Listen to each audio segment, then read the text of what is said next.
ಇವಾಗ NEET exam ಅಂತ ಬರ್ತಿದೆ. ಎಲ್ಲಾರು ನಾನು ನೀಟ್ ಆಗ್ಬೇಕು, ನಾನು ಡಾಕ್ಟರ್ ಆಗ್ಬೇಕು, ಅದು ತಲೆಲಿದೆ ಹೊರ್ತು ಡಾಕ್ಟರ್ ಆಗ್ಬೇಕಾದ್ರೆ ಏನು ಓದ್ಬೇಕು ಗೊತ್ತಿಲ್ಲ. ಸೊ ಎಲ್ಲಾರು ಕೂಡ ಮ್ಯಾಥಮೆಟಿಕ್ಸ್ ನ ನೆಗ್ಲೆಕ್ಟ್ ಮಾಡ್ತಾರೆ. ಅಲ್ಲಿ ಬರುವಂತದ್ದು ಬಯಾಲಜಿ ಬರುತ್ತೆ, ಕೆಮಿಸ್ಟ್ರಿ ಬರುತ್ತೆ, ಫಿಸಿಕ್ಸ್ ಬರುತ್ತೆ. ಸೊ ನಾನು ಬಯಾಲಜಿ ಚೆನ್ನಾಗಿ ಓದ್ತೀನಿ ಸಾಕು ಅಂತ ನೆಗ್ಲೆಕ್ಟ್ ಮಾಡಿದ್ರೆ ಎಂತ ಸಮಸ್ಯೆ ಆಗುತ್ತೆ ಅಂದ್ರೆ, ಫಿಸಿಕ್ಸ್ ಸ್ಕೋರ್ ಆಗಿಲ್ಲ ಅಂತಂದ್ರೆ ಅವ್ರು ನೀಟ್ ಕ್ಲಿಯರ್ ಮಾಡ್ಲಿಕ್ಕೆ ಆಗಲ್ಲ. ಫಿಸಿಕ್ಸ್ ಓದ್ಬೇಕು ಅಂದ್ರೆ ಮ್ಯಾಥಮೆಟಿಕ್ಸ್ ಗೊತ್ತಿರ್ಬೇಕು, ಯಾಕಂದ್ರೆ mathematics is a language of physics. ಕನ್ಯಾಕುಮಾರಿಯಿಂದ ಕಾಶ್ಮೀರ್ವರೆಗೂ ಅವಾಗ ಅಳತೆ ಮಾಡಕ್ಕೆ ಬಳಕೆ ಆಗಿದ್ದೆ ಗಣಿತ. ಅದು ಟ್ರಿಗ್ನಾಮೆಟ್ರಿ. ಅದನ್ನ great trigonometrical survey of India ಅಂತ ಕರೀತಾರೆ, GTS ಅಂತ. ಇಡೀ ಪ್ರಪಂಚದಲ್ಲಿ ಅತ್ಯಂತ ದೊಡ್ಡ ಸರ್ವೆ ನಡೆದಿದ್ದು ಭಾರತದಲ್ಲಿ. ಡಿಸ್ಟೆನ್ಸ್ ಕ್ಯಾಲ್ಕುಲೇಟ್ ಮಾಡಿದಾಗ ಈಗ ಸಪೋಸ್ ಈ ಗೋಡೆ ಎಷ್ಟಿದೆ ನಾನು ತಿಳ್ಕೊಬೇಕು, ಎಷ್ಟು ಹೈಟ್ ಇದೆ ಅಂತ. ಸೊ ಅಷ್ಟು ದೂರದಲ್ಲಿ ನಿಂತ್ಕೊಂಡು ನಾನು ಗೋಡೆ ತುದಿನ ನೋಡ್ತೀನಿ, ಅದನ್ನ ಆಂಗಲ್ ಆಫ್ ಎಲಿವೇಶನ್ ಅಂತ ಕರಿತೀವಿ. ಆ ಆಂಗಲ್ ನ ಇಟ್ಕೊಂಡು ಗೋಡೆ ಎಷ್ಟು ಹೈಟ್ ಇದೆ ಅಂತ ಕ್ಯಾಲ್ಕುಲೇಟ್ ಮಾಡಬಹುದು. ಸೊ ಅದೇ ತರ ಪ್ರತಿಯೊಂದು ಹೈಟ್ ಕ್ಯಾಲ್ಕುಲೇಟ್ ಮಾಡ್ಬೇಕು ಅಂದ್ರೆ ಬೇಸ್ ಪಾಯಿಂಟ್ ಬೇಕು. ಕಮೋಡಲ್ಲಿ ಅತ್ಯುತ್ತಮವಾದ ಒಂದು ಗಣಿತ ಇದೆ, ಗೊತ್ತಿದ್ಯಾ? ಇಲ್ಲ. ನೋಡಿದೀರಾ? ಇಲ್ಲ. ಅಲ್ಲಿ ಕಮೋಡ್ ನೋಡಿದೀವಿ ಅಷ್ಟೇ.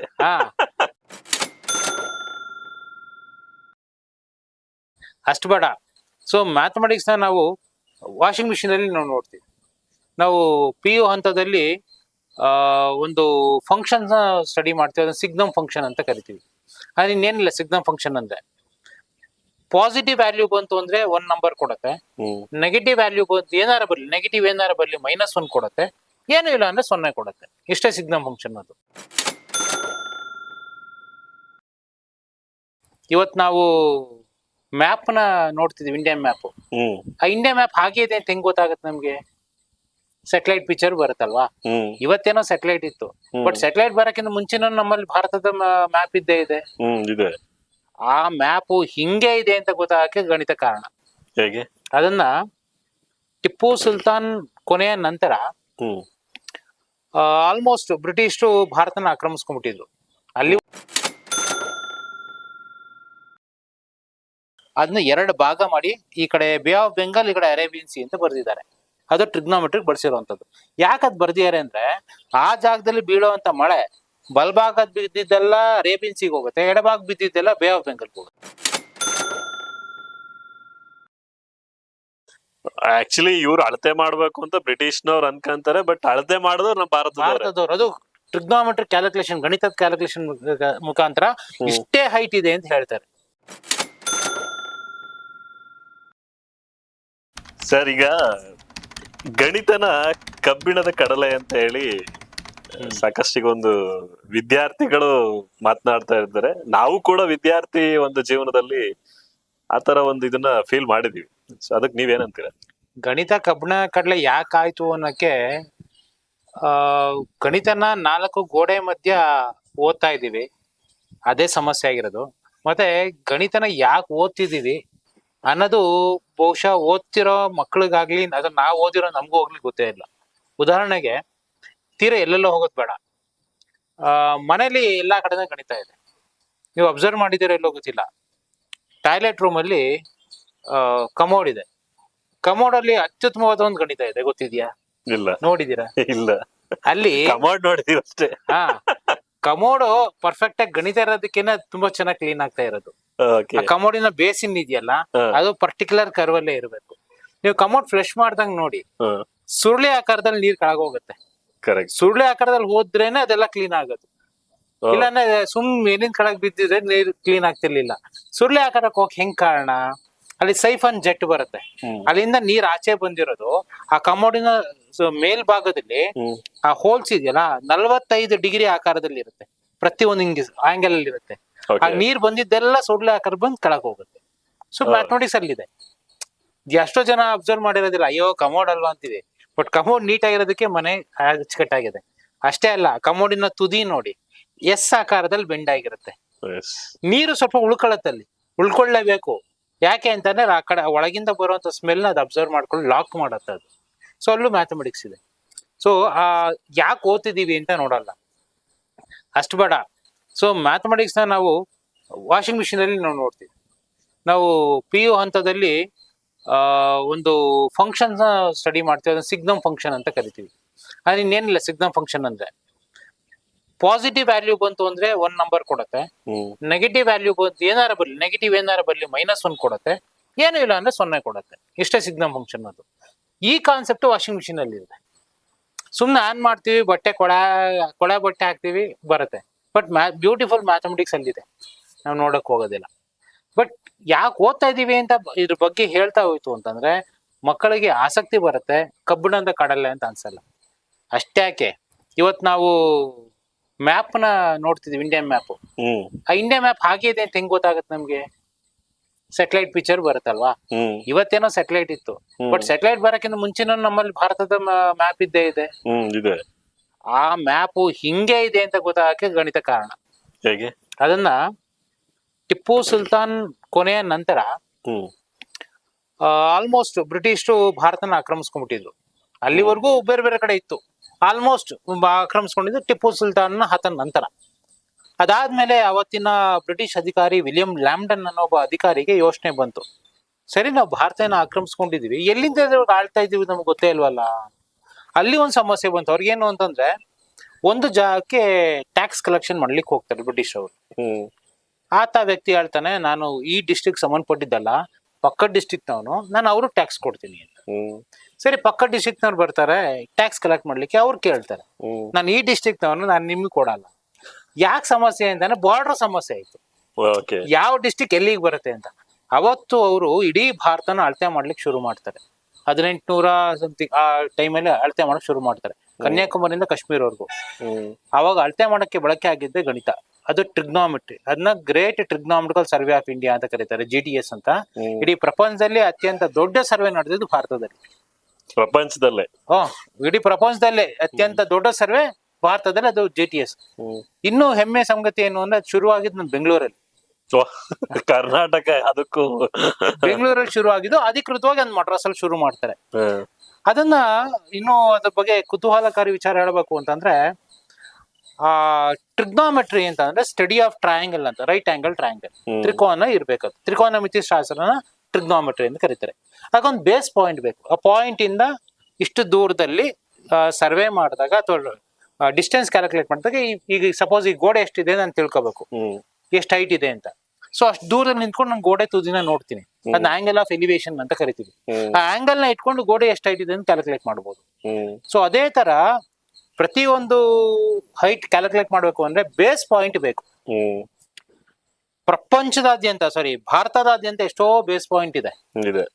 ಬೆಂಗಳೂರಲ್ಲೂ ಒಂದು ಬೇಸ್ ಪಾಯಿಂಟ್ ಇದೆ. ನಾವ್ ಇಲ್ಲಿ ಕಡೆಯಿಂದ ಶೃಂಗೇರಿ ಹೊರನಾಡ್ಗೆ ಹೋಗ್ಬೇಕಾದ್ರೆ ಬಿಸ್ಲೆ ಘಾಟ್ ಅಂತ ಒಂದು ಜಾಗ ಇದೆ, ಜಸ್ಟ್ ಹಿಂಗ್ ಒಂದು ಟರ್ನಿಂಗ್ ಪಾಯಿಂಟ್, ಅಲ್ಲೊಂದು ಬೇಸ್ ಪಾಯಿಂಟ್ ಇದೆ. ಎಷ್ಟು ಬ್ಯೂಟಿಫುಲ್ ಆಗಿದೆ ಬೇಸ್ ಪಾಯಿಂಟ್ ಅದು ಅಂತಂದ್ರೆ, ಇಷ್ಟ ಹತ್ರ ಕಲ್ಲಿದೆ, ಅದ್ರ ಮೇಲೆ GTS ರೆಡ್ ಸ್ಟೋನ್ ಅಂತ ಬರ್ದಿದ್ದಾರೆ. ಅದನ್ನ 2 ಭಾಗ ಮಾಡಿ, ಈ ಕಡೆ ಬೇ ಆಫ್ ಬೆಂಗಾಲ್, ಈ ಕಡೆ ಅರೇಬಿಯನ್ ಸಿ ಅಂತ ಬರ್ದಿದ್ದಾರೆ. ಅದು ಟ್ರಿಗ್ನೋಮೆಟ್ರಿಕ್ ಬಳಸಿರುವಂತದ್ದು. ಯಾಕೆ ಅದ್ ಬರ್ದಿದ್ದಾರೆ ಅಂದ್ರೆ, ಆ ಜಾಗದಲ್ಲಿ ಬೀಳುವಂತ ಮಳೆ ಬಲ್ಭಾಗದ್ ಬಿದ್ದಿದ್ದೆಲ್ಲ ಅರೇಬಿಯನ್ ಸಿಗೆ ಹೋಗುತ್ತೆ, ಎಡಭಾಗ ಬಿದ್ದಿದ್ದೆಲ್ಲ ಬೇ ಆಫ್ ಬೆಂಗಾಲ್ ಹೋಗುತ್ತೆ. ಅವಾಗ್ಲೇ ಮಾಡಿರೋದು ಅದು ಟ್ರಿಗ್ನೋಮೆಟ್ರಿಗೋಸ್ಕರ ಮಾಡಿರುವಂತ, ಬ್ರಿಟಿಷರು ಮಾಡಿರುವಂತದ್ದು ಅದು ಟ್ರಿಗ್ನೋಮೆಟ್ರಿ. ಸೊ ಈ ತರ ಎಲ್ಲ ಸರ್ವೆ ಆಗುತ್ತೆ. ಸಾಧ್ಯವಾದ್ರೆ ಪ್ರಮೇಯ ಅಂತ ಒಂದು ಪುಸ್ತಕ ಇದೆ, ಡಾಕ್ಟರ್ ಗಜಾನನ ಶರ್ಮಾ ಅವರು ಬರ್ದಿರೋದು. ಅದು ಈ ಸರ್ವೆ ಬಗ್ಗೆ ಬರ್ದಿದ್ದಾರೆ. ಟೈಟಲ್ ಎಷ್ಟು ಚೆನ್ನಾಗಿದೆ ಅಂದ್ರೆ, ಇದು ಆಳಿದವರ ಕತೆ ಅಲ್ಲ, ಅಳೆದವರ ಕತೆ ಅಂತ. ಅಳಿದವರ ಕತೆ ಅಲ್ಲ, ಅಳೆದವರ ಕತೆ ಅಂದ್ರೆ ಸರ್ವೆ ಮಾಡಿದವ್ರ ಕತೆ. ಬ್ರಿಟಿಷರು ಇದೆ, ಭಾರತದವ್ರದ್ದು ಇದೆ. ಸರಿ, ಸರ್ವೆ ಎಲ್ಲ ಮುಗಿಯತ್ತೆ ನೋಡಿ. ಟ್ರಿಗ್ನೋಮೆಟ್ರಿ ಎಲ್ಲಿ ಎಷ್ಟು ಇಂಪಾರ್ಟೆಂಟ್ ಅನ್ನೋದಕ್ಕೆ ನಾನು ಹೇಳ್ತಾ ಇದೀನಿ.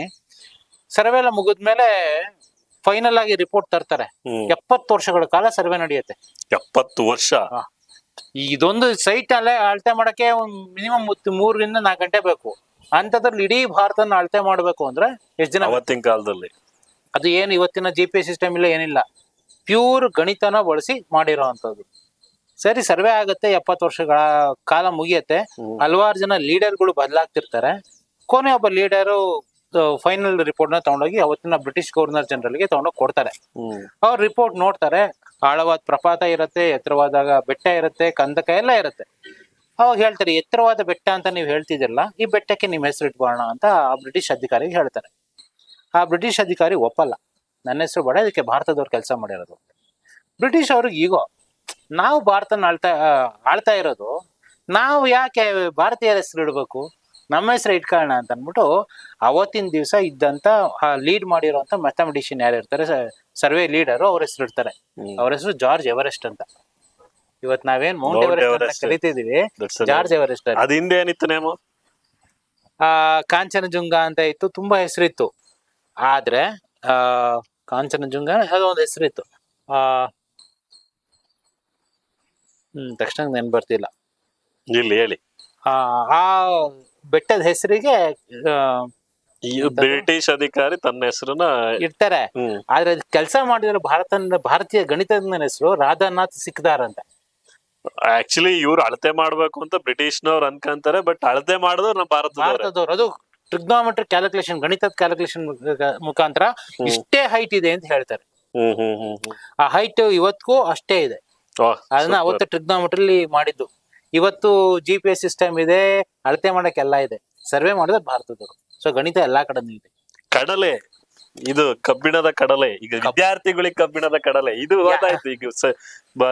ಈಗ ಗಣಿತ ಇದೆ, ಗಣಿತ ಎಲ್ಲದ್ರಲ್ಲೂ ಇದೆ. ಈಗ ನೀವ್ ಹೇಳಿದ್ರಿ ಮನೆಯಿಂದ ಹಿಡಿದು ಯಾವ್ಯಾವ ರೀತಿ ಇದಾಯ್ತು ಅಂತ ಹೇಳಿ ಒಂದಿಷ್ಟು ಸಣ್ಣ ಸಣ್ಣ ವಿಚಾರಗಳನ್ನ ತಿಳಿಸಿದ್ರಿ. ಕಬ್ಬಿಣದ ಕಡಲೆ ಯಾಕಾಗಿದೆ ಸರಿ, ನೀವು ಹೊಟ್ಟೆ ಹಸ್ತಿದ್ರೆ ನಿಮ್ಗೆ ಒಂದ್ ಸಿಂಪಲ್ ಎಕ್ಸಾಂಪಲ್ ಹೇಳ್ತೀನಿ.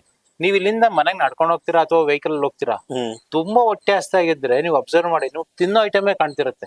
ಖಂಡಿತ ಬೇರೆ ಕಾಣದೇ ಇಲ್ಲ. ಬಟ್ ಬೇರೆ ದಿನ ನೀವು ಅಲ್ಲಿ ನಡ್ಕೊಂಡು ಹೋಗ್ಬೇಕಾದ್ರೆ ಕಾಣ್ತಿರಲ್ಲ, ಹೊಟ್ಟೆ ಹಸುವಾಗಿ ಕಾಣ್ತಿರತ್ತೆ. ಹಂಗೆ ಕಬ್ಬಿಣದ ಕಡಲೆ ಯಾಕೆ ಆಗ್ತಿದೆ ಅಂತಂದ್ರೆ, ಅವ್ರು ಓದ್ತಿರೋದನ್ನ ಯಾಕೆ ಓದ್ತಿದೀವಿ ಅಂತ ಹೇಳ್ತಾ ಇಲ್ಲ ನಾವು. ಈಗ ಅವ್ರಿಗೆ ಒಂದು ಟ್ರಿಗ್ನೋಮೆಟ್ರಿ ಇದೆ, ಡಿವಿಷನ್ ಇದೆ, ಯಾಕೆ ಮಾಡ್ಬೇಕು? ಎಕ್ಸಾಮ್ ಪರ್ಪಸ್ಗೋಸ್ಕರ ಮಾಡ್ತಿದೀವಿ. ಕರೆಕ್ಟ್. ಆಮೇಲೆ 5 ಮಾರ್ಕ್ಸ್ಗೆ ಎಷ್ಟು ಬೇಕು ಅಷ್ಟು ಓದು, ಇಂಥ ಕ್ವಶನ್ ಓದು, ಯಾಕೆ ಬಂತು ಹೇಳ್ತಾ ಇಲ್ಲ, ಬೇಕಷ್ಟೇ ಇಲ್ಲ. ಅದು ನಿಮ್ಗೆ ಪರ್ಪಸ್ ಇಲ್ಲದೆ ಈ ಕೆಲಸ ಮಾಡುವಂತ ಅಂದಾಗ ನೀವು ಎಂತ ಕೆಲಸ ಮಾಡ್ಲಿಕ್ಕೆ ಆಗತ್ತೆ? ಆಗಲ್ಲ. ಈಗ ನೀವು ಬಿಲ್ಡಿಂಗ್ ಕಟ್ಟಬೇಕು ಅಂತ ಕೊಡ್ತಾರ, ಅಥವಾ ನೀವೊಂದು ಫೋಟೋ ಶೂಟ್ ಮಾಡ್ಲಿಕ್ಕೆ ಹೋಗ್ತೀರಾ. ಫೋಟೋ ಶೂಟ್ ಮಾಡೋಕ್ಕೂವೆ, ಮದುವೆ ಮನೆ ಫೋಟೋ ಶೂಟ್ ಮಾಡೋಕ್ಕೂವೆ, ಸತ್ತಿರೋರ್ ಮನೆ ಫೋಟೋ ಶೂಟ್ ಮಾಡೋಕ್ಕೂ ವ್ಯತ್ಯಾಸ ಇದೆ. ಖಂಡಿತ ಇದೆ. ಅದ್ ನಿಮ್ಗ ಆ ಪರ್ಪಸ್ ನಿಮ್ಗೆ ಗೊತ್ತಿದ್ರೆ ನೀವು ಎಲ್ಲಿ ಶೂಟ್ ಮಾಡ್ಬೇಕು, ಏನ್ ಶೂಟ್ ಮಾಡ್ಬೇಕು ಅದು ಇದೆ. ಈಗ ಯಾವ್ದೋ ಒಂದು ಸತ್ತಿರೋ ಮನೆಗೆ ಹೋಗಿ ಏನೋ ಒಂದು ಡಾಕ್ಯುಮೆಂಟ್ರಿ ಮಾಡ್ತಿರ್ತೀರಾ, ಪಕ್ಕದಲ್ಲಿ ಯಾರೋ ನಗ್ತಾ ಇರ್ತಾರೆ, ಅದನ್ನ ಫೋಟೋ ಶೂಟ್ ಮಾಡೋದ್ರ ಉಪಯೋಗ ಇದೆಯಾ? ಇಲ್ಲ. ಬಟ್ ನಿಮಗ್ ಪರ್ಪಸ್ ಗೊತ್ತಿದ್ರೆ ನೀವ್ ಏನ್ ಆಂಗಲ್ ಇಡಬೇಕು, ಏನ್ ಶೂಟ್ ಮಾಡಬೇಕು ಅಂತ ಗೊತ್ತಿದೆ.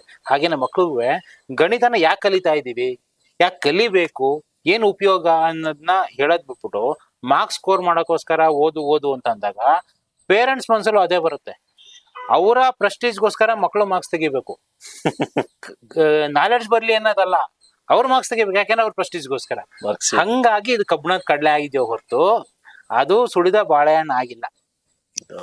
ಅಂದ್ರೆ ಈಗ ಒಟ್ಟಾರೆ ಹೇಳ್ಬೇಕಂದ್ರೆ ಏನಕ್ಕೆ ಕಲಿತಾ ಇದೀವಿ ಅಂತ ಹೇಳಿ ಈಗ ಟೀಚರ್ಸ್ ಗಳು ಕೂಡ ಸರಿಯಾದ ರೀತಿ ಹೇಳ್ತಾ ಇಲ್ಲ. ಮತ್ತೆ ಅದನ್ನ ಈಗ ಕಲಿತಕ್ಕಂತ ವಿದ್ಯಾರ್ಥಿನೂ ಕೂಡ ನಾನು ಏನಕ್ಕೆ ಕಲಿತಾ ಇದ್ದೀನಿ ಅಂತ ಹೇಳಿ ಅವರು ಕೂಡ ಪ್ರಶ್ನೆ ಮಾಡೋದನ್ನು ಕೂಡ ಒಂದು ಇದು ಎರಡು ಮುಖ್ಯ ಅಂತ ನೀವು. ಇನ್ನೊಂದು ಈ ಹೇಳೋದಕ್ಕೊಂದು ಹೇಳ್ತೀನಿ. ಇವಾಗ ನೀಟ್ ಎಕ್ಸಾಮ್ ಅಂತ ಬರ್ತಿದೆ, ಎಲ್ಲಾರು ನಾನು ನೀಟ್ ಆಗ್ಬೇಕು, ನಾನು ಡಾಕ್ಟರ್ ಆಗ್ಬೇಕು, ಅದು ತಲೆಯಲ್ಲಿದೆ ಹೊರತು ಡಾಕ್ಟರ್ ಆಗ್ಬೇಕಾದ್ರೆ ಏನ್ ಓದ್ಬೇಕು ಗೊತ್ತಿಲ್ಲ. ಸೊ ಎಲ್ಲಾರು ಕೂಡ ಮ್ಯಾಥಮೆಟಿಕ್ಸ್ ನ ನೆಗ್ಲೆಕ್ಟ್ ಮಾಡ್ತಾರೆ. ಅಲ್ಲಿ ಬರುವಂತದ್ದು ಬಯಾಲಜಿ ಬರುತ್ತೆ, ಕೆಮಿಸ್ಟ್ರಿ ಬರುತ್ತೆ, ಫಿಸಿಕ್ಸ್ ಬರುತ್ತೆ. ಸೊ ನಾನು ಬಯಾಲಜಿ ಚೆನ್ನಾಗಿ ಓದ್ತೀನಿ ಸಾಕು ಅಂತ ನೆಗ್ಲೆಕ್ಟ್ ಮಾಡಿದ್ರೆ ಎಂತ ಸಮಸ್ಯೆ ಆಗುತ್ತೆ ಅಂದ್ರೆ, ಫಿಸಿಕ್ಸ್ ಸ್ಕೋರ್ ಆಗಿಲ್ಲ ಅಂತಂದ್ರೆ ಅವ್ರು ನೀಟ್ ಕ್ಲಿಯರ್ ಮಾಡ್ಲಿಕ್ಕೆ ಆಗಲ್ಲ. ಫಿಸಿಕ್ಸ್ ಓದ್ಬೇಕು ಅಂದ್ರೆ ಮ್ಯಾಥಮೆಟಿಕ್ಸ್ ಗೊತ್ತಿರ್ಬೇಕು, ಯಾಕಂದ್ರೆ mathematics is a language of physics. ಆಯ್ತು, ಸಪೋಸ್ ಆ ವ್ಯಕ್ತಿ ಪರ್ಟಿಕ್ಯುಲರ್ ಸ್ಟೂಡೆಂಟಿಗೆ ಮೆಡಿಕಲ್ ಸೀಟ್ ಸಿಕ್ಕಿಲ್ಲ, ನೆಕ್ಸ್ಟ್ ಏನೋ ಒಂದು ಬೇಕಲ್ವಾ? ಗಣಿತ ಗೊತ್ತಿತ್ತು ಅಂತಂದ್ರೆ ಅವ್ನು ಇಂಜಿನಿಯರ್ ಆಗ್ಬೋದು, ಆರ್ಕಿಟೆಕ್ಟ್ ಆಗ್ಬೋದು, ಅಥವಾ ಇವತ್ತು ಡಾಟಾ ಸೈನ್ಸ್ ಇದೆ, ಆರ್ಟಿಫಿಷಿಯಲ್ ಇಂಟೆಲಿಜೆನ್ಸ್ ಇದೆ, ಎಲ್ಲದಕ್ಕೂ ಮ್ಯಾಥಮೆಟಿಕ್ಸ್ ಬೇಕು, ಫಿಸಿಕ್ಸ್ ಬೇಕು. ಸೊ ಆತ ಮ್ಯಾಥಮೆಟಿಕ್ಸ್ ನ ಚೆನ್ನಾಗಿ ಓದಿದ್ರೆ ಈ ಫೀಲ್ಡ್ ಅಲ್ಲೂ ಮುಂದುವರಿಬಹುದಾ? ಬಟ್ ಎಲ್ಲಾರು ಆಸೆ ಪಟ್ಟಂಗೆ ಎಲ್ಲಾರು ಡಾಕ್ಟರ್ ಆಗ್ಲಿಕ್ಕೆ ಸಾಧ್ಯ ಇಲ್ಲ. ಡಾಕ್ಟರ್ ಆಗ್ತೇನೆ ಅಂತ ಓದೋರೆಲ್ಲ ಪೇಷಂಟ್ ಆದವ್ರು ತುಂಬಾ ಜನ ಇದ್ದಾರೆ. ಖಂಡಿತ. ಆದ್ರಿಂದ ಗಣಿತ ಎಲ್ಲದಕ್ಕೂ ಬೇಕು. ಗಣಿತ ಈಗ ಇನ್ನು ಸಿಂಪಲ್ ಆಗಿ ನಿಮ್ಮ ಅನುಭವ ಹೇಳೋದಾದ್ರೆ, ಎಜುಕೇಶನ್ ನಲ್ಲಿ ಗಣಿತ ಎಷ್ಟು ಮುಖ್ಯ, ಲೈಫ್ ಅಲ್ಲಿ ಎಷ್ಟು ಗಣಿತ ಮುಖ್ಯ, ಎರಡನ್ನೂ ಹೇಳೋದಾದ್ರೆ ಒಂದಾದ್ಮೇಲೆ ಹೇಳಿ. ಗಣಿತದಲ್ಲಿ ಒಂದು ಫಿಲಾಸಫಿ ಇದೆ, every problem has a solution. ನಾವು ಮಾಡೋದ್ರಲ್ಲಿ ಪ್ರತಿಯೊಂದಕ್ಕೂ ಸೊಲ್ಯೂಷನ್ ಇದ್ದೇ ಇರತ್ತಾ? ಜೀವನದಲ್ಲೂ ಹಂಗೆ ಧೈರ್ಯ ತುಂಬತ್ತೆ. ಯಾವ್ದೋ ಒಂದು ಸಮಸ್ಯೆ ಬರ್ತಿದೆ ಅಂದ್ರೆ ಅದಕ್ಕೆ ಪರಿಹಾರ ಇದೆ. ಸೊ ಮ್ಯಾಥಮೆಟಿಕ್ಸ್ ನಮ್ಗೆ ಲೈಫ್ನು ಕಳಿಸುತ್ತೆ. ಅಷ್ಟೇ ಅಲ್ಲ, ಕುವೆಂಪು ಅವರು ಒಂದು ಸಾಲು ಹೇಳ್ತಾರೆ, ನಂಗೆ ತುಂಬಾ ಇಷ್ಟವಾಗಿರುವಂತ ಸಾಲು. ಅಲ್ಪ ನಾನು ಎಂದು ಮರಗಬೇಡುವ ಮನುಜ, ಅನಂತದೊಂದಿಗೆ ಗುಣಿಸಿಕೋ ನೀ ಅನಂತನಾಗುವೆ ಅಂತ. ಅದು ಮ್ಯಾಥಮೆಟಿಕ್ಸ್ ಅಲ್ಲಿ ಬರುತ್ತೆ. Infinity into infinity infinity. ಅನಂತ ಆಗ್ಬೇಕು ಅಂದ್ರೆ ನೀನ್ ಅನಂತನೊಂದಿಗೆ ಗುಣಿಸ್ಕೋ, ನೀನ್ ಅನಂತ ಆಗ್ತೀಯಾ ಅಂತ. ಹಂಗೆ ಮ್ಯಾಥಮೆಟಿಕ್ಸ್ ನಮಗೆ ಲೈಫಲ್ಲಿ ಧೈರ್ಯ ತುಂಬುತ್ತೆ. ಧೈರ್ಯ ಇದ್ದು ಅಂದ್ರೆ ಏನಾರ ಮಾಡಬಹುದು. Exactly, correct. So that is the beauty of mathematics. ಈಗ ಕ್ಯಾಮ್ರಾ ಮುಂದೆ ಈಗ ಮಾತಾಡ್ತಾ ಇದೀವಿ. ಕ್ಯಾಮ್ರಾದಲ್ಲಿ ಏನಿದೆ ಗಣಿತ? ಲೆನ್ಸ್. ಈಗ ಅಬ್ಸರ್ವ್ ಮಾಡಿ, ಮುಂದೆ ಲೆನ್ಸ್ ಯಾವ ಶೇಪ್ ಅಲ್ಲಿ ಇದೆ? ಸರ್ಕಲ್ ಅಲ್ಲಿ. ಸರ್ಕಲ್ ಅಲ್ಲಿ. ನಿಮಗೆ ಇಮೇಜ್ ಹೆಂಗ್ ಕಾಣ್ತಿದೆ? ಸ್ಕ್ವೇರ್ ಅಲ್ಲಿ ಬರುತ್ತೆ. That is the beauty of mathematics. ಹೆಂಗೆ ಅಂತ ಅಂದ್ರೆ, ಯಾಕೆ ಹಂಗ್ ಬರುತ್ತೆ ಅಂದ್ರೆ, ಈಗ ನಾವು ಹೋಗ್ತಿರೋ ಲೈಟ್ ಇದೆಯಲ್ಲ, ಸರ್ಕಲ್ ಅಷ್ಟು ಬೀಳುತ್ತೆ. ಆದ್ರೆ ಆ ಸ್ಕ್ವೇರ್ ಮಧ್ಯದಲ್ಲಿ ಏನಿದೆ, ರೆಕ್ಟಾಂಗಲ್ ಏನಿದೆ, ಅಲ್ಲಿ ಯಾವುದೇ ಲೈಟ್ ಬೆಂಡ್ ಆಗೋದಿಲ್ಲ. ಕಾರ್ನರ್ಸ್ ಅಲ್ಲಿ ಬೆಂಡ್ ಆಗತ್ತೆ. ಅದಕ್ಕೆ 4 cos ಥಿಯರಂ ಒಂದು ರೂಲ್ ಇದೆ, cos ಪವರ್ ಆಫ್ 4 ಥೀಟಾ, ಅದು ಅಲ್ಲಿ ಬಳಕೆ ಆಗಿದೆ. That is the beauty of mathematics. So ಇಷ್ಟು ಒಂದು ಸಣ್ಣ ಡಿಸ್ಕಷನ್ ಮಾಡಿದೀವಿ. ಸೊ ಒಂದು ಹರಟೆ ಅನ್ನೋ ಒಂದು ಇದ್ರಲ್ಲಿ ನೀವೇ ಕೊಟ್ಟಂತ ಕಾನ್ಸೆಪ್ಟ್ ಅದು ಹರಟೆ ಅಂತ ಹೇಳಿ. ಈಗ ನಿಮ್ ಬಗ್ಗೆ ಪರಿಚಯ ಮಾಡಿ. ನನ್ ಬಗ್ಗೆ ಪರಿಚಯ ಮಾಡೋ ಅಂತದ್ದು ಏನಿಲ್ಲ. ಆದ್ರೂ ಒಂದು ಸಣ್ಣ ವಿಚಾರ ಹೇಳ್ಬೇಕು ಅಂತಂದ್ರೆ, ಗಣಿತನ ಪ್ರಚಾರ ಮಾಡಕ್ಕೆ ಮತ್ತೆ ಗಣಿತನ ಜನಪ್ರಿಯಗೊಳಿಸುವಂತ ಒಂದು ಕೆಲಸ ಮಾಡ್ತಾ ಇದೀವಿ. ಇದು ಕೆಲಸ ಅನ್ನಕ್ಕಿಂತ ಒಂದು ಯಜ್ಞ ಮಾಡ್ತಾ ಇದೀವಿ. ಕರೆಕ್ಟ್. ರಿಸರ್ಚ್ ಮಾಡೋರು ಯೂನಿವರ್ಸಿಟಿಲಿ ಕೂತಿದ್ದಾರೆ, ಪಾಠ ಮಾಡೋರು ಶಾಲೆಯಲ್ಲಿ ಇದ್ದಾರೆ, ಅವ್ರವ್ರ ಕೆಲಸ ಮಾಡ್ತಿದ್ದಾರೆ. ಬಟ್ ಇವೆರಡು ಮಧ್ಯೆ ಒಂದು ಗ್ಯಾಪ್ ಇದೆ. ಮಕ್ಕಳಿಗೆ ಭಯ ಇದೆ ಗಣಿತ ಅಂತ. ಭಯ ಹೋಗಿಸ್ಬೇಕು ಅಂದ್ರೆ ಅದಕ್ಕೆ ಪ್ರೀತಿ ಮೂಡಿಸ್ಬೇಕು. ಗಣಿತ ಅಂದ್ರೆ ಏನು ಅನ್ನೋದನ್ನ ಬಿಡಿಸಿ ಹೇಳ್ಬೇಕು. ನಾನು ಆಗ್ಲೇ ಹೇಳ್ದಂಗೆ, ನಮ್ ಗಣಿತ ಯಾಕೆ ಓದ್ತೀವಿ ಅನ್ನೋ ಪರ್ಪಸ್ಸೇ ಗೊತ್ತಿಲ್ಲ ಅಂದ್ರೆ ಓದಕ್ಕಾಗೋದಿಲ್ಲ. ಅವಾಗ ಭಯ ಹೋಗುತ್ತೆ. ಸೊ ಈಗ ನಾನು ಸುಮಾರು ಕಡೆ ಹೇಳಿದೀನಿ, ಒಬ್ಬ ಪಿಯಾನೋಗೆ ಒಬ್ಬ ಮ್ಯೂಸಿಷಿಯನ್ ಆಗ್ಬೇಕು ಅಂತ ಇಷ್ಟ ಇರುತ್ತೆ, ಅವನಿಗೆ ಪಿಯಾನೋ ಬೇಕೋ ಹೊರತು ಕಂಪ್ಯೂಟರ್ ಕೀಬೋರ್ಡ್ ಬೇಕಿಲ್ಲ. ಕರೆಕ್ಟ್. ಒಬ್ಬ ಸ್ಪೋರ್ಟ್ಸ್ ಮ್ಯಾನ್ ಆಗ್ಬೇಕು, ಅವನಿಗೆ ಫಿಸಿಕಲ್ ಫಿಟ್ನೆಸ್ ಬೇಕೋ ಹೊರತು ಫಿಸಿಕ್ಸ್ ಬೇಕಿಲ್ಲ. ಆದ್ರಿಂದ ಅವ್ನಿಗೆ ಏನ್ ಬೇಕು ಅದನ್ನ ಕೊಟ್ಟಾಗ ಮಾತ್ರ ಅವ್ನಿಗೆ ಇಷ್ಟ ಆಗತ್ತೆ. ಬಟ್ ಎಲ್ಲಾದ್ರಲ್ಲೂ ಗಣಿತ ಇದೆ ಅಂತ ತೋರಿಸಿದಾಗ, ಹೌದಲ್ವಾ ಇದನ್ನ ತಿಳ್ಕೊಬೇಕು ಅನ್ನೋ ಒಂದು ಆಸಕ್ತಿ ಬರುತ್ತೆ. ಸೊ ಆಸಕ್ತಿ ಮೂಡಿಸುವಂತ, ಗಣಿತನ ಸಂವಹನ ಮಾಡುವಂತ ಕೆಲ್ಸನ ನಾನ್ ಮಾಡ್ತಾ ಇದ್ದೀನಿ. ನಿಮ್ಮ ಒಂದು ಸೋಷಿಯಲ್ ಮೀಡಿಯಾದಲ್ಲೂ ಕೂಡ ನಾನು ಜಾಸ್ತಿ ನೋಡಿದೀನಿ ಗಣಿತದ ಬಗ್ಗೆ. ಒಂದು ಪ್ರತಿದಿನ ಒಂದು ಪೋಸ್ಟ್ ಮಾಡ್ತಾನೆ ಇರ್ತೀರಾ. ಒಂದು ಇದು ಅದ್ರ ಬಗ್ಗೆ ಏನ್ ಹೇಳ್ತೀರಾ? ಈಗ ಸಾಮಾಜಿಕ ಜಾಲತಾಣದಲ್ಲಿ ಸಾಕಷ್ಟು ಒಂದು ಯಾಕೆ ಅಂತಂದ್ರೆ, ತುಂಬಾ ಜನಕ್ಕೆ ಮಿಸ್ಕನ್ಸೆಪ್ಷನ್ ಏನಾಗಿದೆ ಅಂತಂದ್ರೆ, ಸಾಮಾಜಿಕ ಜಾಲತಾಣದಿಂದ ಮಕ್ಕಳು ಹಾಳಾಗ್ತಿದ್ದಾರೆ ಅಂತ. ಆದ್ರೆ ಸಾಮಾಜಿಕ ಜಾಲತಾಣ ನಾವು ನಾಲೆಡ್ಜ್ ನ ಅಕ್ವೈರ್ ಮಾಡಕ್ಕೆ ಯಾಕೆ ಬಳಸ್ಕೋಬಾರ್ದು? ಈಗ ನಾನು ಈಗ ಆಲ್ರೆಡಿ ಒಂದು 60-65 ಆರ್ಟಿಕಲ್ ಆಗಿದೆ. ನಂಗೆ ತುಂಬಾ ಆರ್ಟಿಕಲ್ ವಿಷಯ ಸಿಕ್ಕಿದ್ದೇನೆ ಇನ್ಸ್ಟಾಗ್ರಾಮ್ಗಳಲ್ಲಿ. ತುಂಬಾ ವಿಷಯ ಸಿಕ್ಕಿದ್ದು. ಯಾರೋ ಇದನ್ನ ಒಂದು ವಿಚಾರವಾಗಿ, ಒಂದು ಸಿಂಪಲ್ ಎಕ್ಸಾಂಪಲ್ ಹೇಳೋದಾದ್ರೆ, ಬಾಟಲ್ ನ ಕ್ಯಾಪ್ ನೋಡಿದಾರಲ್ವಾ, ಬಿಯರ್ ಬಾಟಲ್ಸ್ ಕ್ಯಾಪ್, ಆ ಕ್ಯಾಪ್ ಪ್ರೆಸ್ ಆಗಿರುತ್ತೆ ಕಾರ್ನರ್ಸ್ ಅಲ್ಲಿ ಮೇಲ್ಗಡೆ, ಅದು 21 ಇರುತ್ತೆ. ಯಾಕೆ 21 ಇರುತ್ತೆ ಅಂದ್ರೆ, ಅಲ್ಲಿ ಮ್ಯಾಥಮೆಟಿಕ್ಸ್ ಬ್ಯೂಟಿ ಇದೆ. ಅದು ಮಲ್ಟಿಪಲ್ ಆಫ್ 3 ಯಾವಾಗ್ಲೂ ಸ್ಟೆಬಿಲಿಟಿನ ಕೊಡುತ್ತೆ. ಸೊ ಅದು ನನಗೆ ಇನ್ಸ್ಟಾಗ್ರಾಮ್ ಅಲ್ಲಿ ಯಾರು ಹಾಕಿದ್ರು. ಸೊ ಯಾವ್ದೋ ಒಂದು ವಿಚಾರಗಳು ಇನ್ಸ್ಟಾಗ್ರಾಮ್ ಅಲ್ಲಿ ಬರ್ತಾ ಹೋಗುತ್ತೆ, ಫೇಸ್ಬುಕ್ ಅಲ್ಲಿ ಬರ್ತಾ ಹೋಗುತ್ತೆ. ಸೊ ಅದನ್ನ ಯಾವ್ದೋ ಏನು ಅಂತ ಹೇಳಿದ್ರೆ, ಅದ್ರ ಬಗ್ಗೆ ಒಂಚೂರು ತಿಳ್ಕೊಂಡು ಅದನ್ನ ಕನ್ನಡೀಕರಿಸಿ ಜನಕ್ಕೆ ತಲುಪಿಸುವಂತ ಕೆಲಸ ಮಾಡ್ತಾ ಇದ್ದೀವಿ. ಸೊ ಸೋಷಿಯಲ್ ಮೀಡಿಯಾನ ನಾವು ಬಳಸೋದ್ರ ಮೇಲೆ ಡಿಪೆಂಡ್ ಆಗುತ್ತೆ.